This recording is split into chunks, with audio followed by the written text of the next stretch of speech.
In the year 1004, a Byzantine princess named Maria Argyropulina arrived in Venice to marry the Doge's son. She brought with her a small set of golden forks. 2 years later, she was dead of the plague. A Benedictine reformer named Peter de Mean wrote the obituary. He said her vanity was hateful to Almighty God, and that the plague was God's revenge on a woman who refused to eat with the fingers he had given her. That is how Europe met the fork. The continent then spent the next 600 years refusing to pick it up. The conventional story says Europe was backward.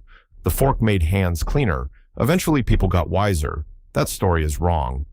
The fork was rejected in 1004 for exactly the same reason that will make you raise your eyebrows at someone eating pasta with their hands today, and for exactly none of the reasons you think. 3 rules. 1. Disgust is not a biological instinct. Disgust is a cultural product, installed after a rule is invented, felt by the next generation, as if it were biology. Norbert Elias proved this in 1939. 2.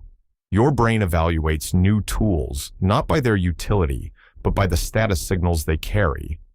A useful tool coded as foreign, effeminate, or pretentious gets blocked. A useless tool coded as respectable passes. 3. Once disgust attaches to a tool, the block is inherited. Children feel it. Grandchildren feel it. They stop knowing why. The fork is the cleanest misfire we have on record. Here is how the misfire worked. A new tool appears. Your brain does 2 evaluations in parallel. Evaluation 1. Does it work?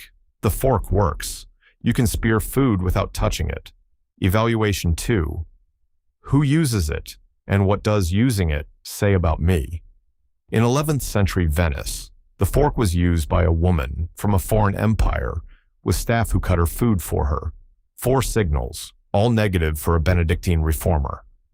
The fork got classified as vanity. Evaluation 2 overrode evaluation 1. That is the misfire. Once a tool is classified as foreign, effeminate, pretentious, the disgust response runs automatically. You do not think through the classification. You feel it. The feeling is strong enough to override the utility.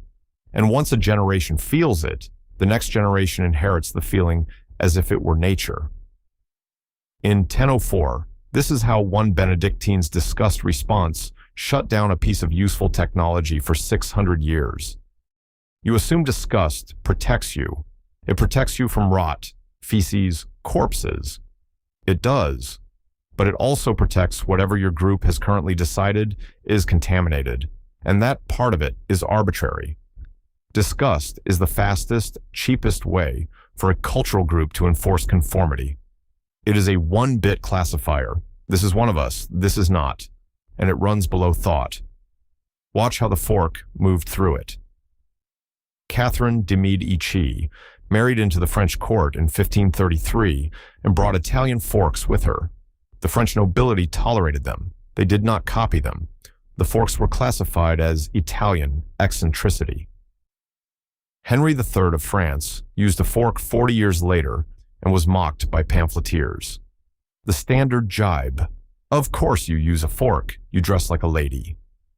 Thomas Coryate, an English traveler, brought a fork back from Italy in 1611, wrote about it, and his friends nicknamed him Furcifer, a Latin pun meaning fork bearer that also meant gallows bird. Ridiculous, foreign, possibly criminal. The fork was not rejected because it was useless. It was rejected because using one placed you in the wrong social category.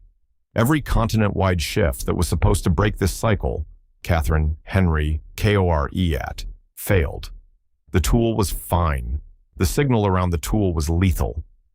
So what finally changed? Not rationality, not hygiene, not even etiquette manuals. The fork was defeated by 2 things. First, around the 1750s in Germany, silversmiths curved the tines and added 2 more. 2 tines spear food and drop it. 4 tines curve slightly inward and scoop. The fork became functionally better than fingers for the first time. Second, industrial manufacturing made silverware cheap enough for the middle class. Once the bourgeoisie could afford forks, the fork inverted its meaning. It stopped signaling foreign aristocrat and started signaling respectable household. The working class then had to adopt it to signal they were also respectable. The tool had not changed much. The status signal around the tool had flipped. 3 rules of thumb you can extract. 1. When you feel disgust for a new tool, check what the tool is coded as, not what it does. 2. Tools spread when they invert their signal, not when they improve. 3. Notice the tools you reflexively mock. The next generation will use them without knowing why they feel normal. Norbert Elias, in 1939, published a book called The Civilizing Process. His argument was uncomfortable. Manners are not hygiene. Disgust is not instinct. Every refinement of table behavior, every fork, every napkin fold is a status arms race between the aristocracy inventing new distinctions and the bourgeoisie copying them.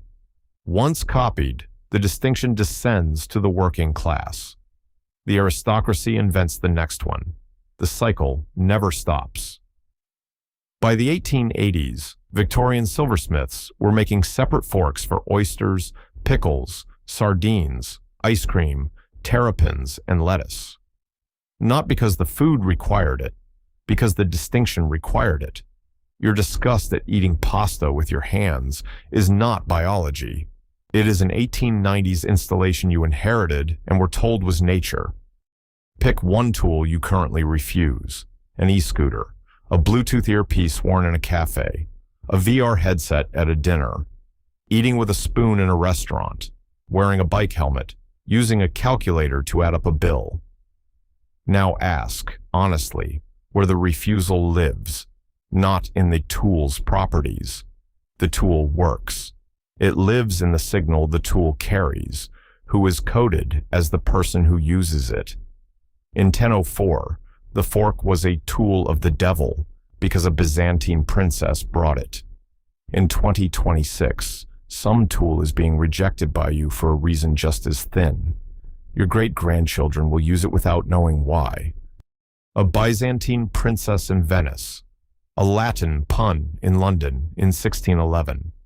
27 named forks in 1890s New York. Every misfire felt like common sense to the people making it. Every misfire was unwound by status, not by reason. Subscribe. The next one might be a tool you're refusing right now without remembering why.